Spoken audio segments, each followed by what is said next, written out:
On July 4th, 1962, I found myself in the lost and found of mankind. Just because something finds its way to the lost and found doesn't mean that it wants to be there.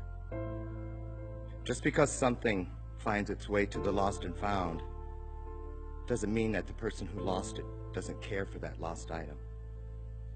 And just because something finds its way to the lost and found doesn't mean that someone will ever come to claim it. I am only one child, but in total, there were 22 mothers. 22 individual women who saw something totally different from the other each and every time they looked at me. 22 different faces that I would either squeeze with all my might to remember in times of pain, heartbreak, or misery, or to push away with all my might to forget.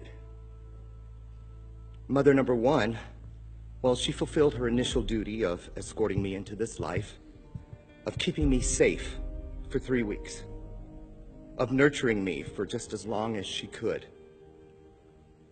Mother number one entrusted me to mother number two. Mother number two, well, she fulfilled her initial duty of caring for me as if I were her own. She raised me for the next 11 years in an environment that was filled with love, security, and hope for a brighter tomorrow. She intended with all her heart to return me one day to mother number one when the time was right.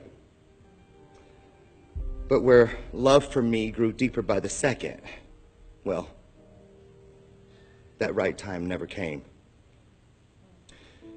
I believe she would have made better choices had she known that she would unexpectedly depart this world without having made any provisions for my return to mother number one. I believe she would have died all over again from a broken heart had she seen me handed off to mothers 3 through 22, courtesy of the roulette underworld, otherwise known as the state foster system. During my 5 years of bouncing throughout the foster system, I became more and more lost. By year 5, I was acutely aware that the loss of my family, my home, my name, and my entire world as I had known it was nothing compared to what I could lose if I did not decide soon, and very soon,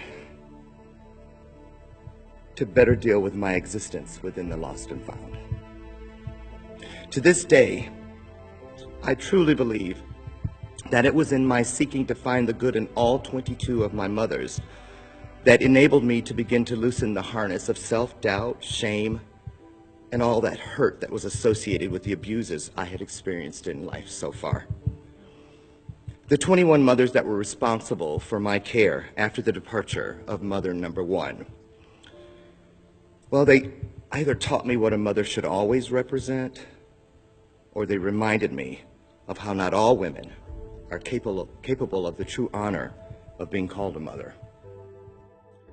I shall never forget the moment, after 32 years of seeking, when an old neighbor called to inform me that, yes, she did in fact know the woman who could very well be my birth mother, the original, my very own Eve.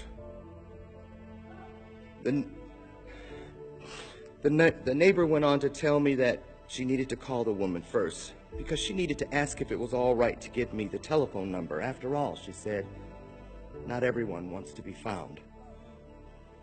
Well, after 32 years, this was the moment when it dawned on me.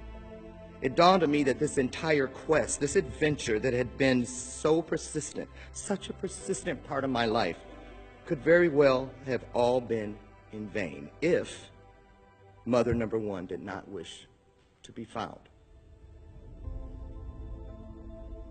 But this wouldn't be much of a story if that were true now, would it? Mother number one had kept her memory of me alive and vibrant for all of those 32 years. Mother number one did indeed wish to be found, and she opened the door to her past, her home, her heart, and to my original family, simply because she told me we were once one person. We shared over 20 wonderful years together before we were separated a second time in this life by her death, which for me came far too soon. In finding mother number one, I found so much of what life is truly all about. I found that family is based on love and not merely on blood. And I found that I was never truly lost. I was merely finding my way. When I found mother number one, I also lost some things. I lost the square root of much of the true sadness that had been in my life. I lost that relentless commentator that resided within me, the one who would broadcast one tragedy after another if I allowed him to do so. But most importantly, I lost the belief that my having 22 mothers was something to be ashamed of. I did not realize it then, but trust me, I do now. Each of these women played the role they were chosen to play in my life. None of the 22 ever truly had control over whether I belonged or not. That call would always be left up to me to make. It was when I broke out of the walls of self-judgment that I discovered my greatest truth of all, that not everyone has to remain lost. Thank you.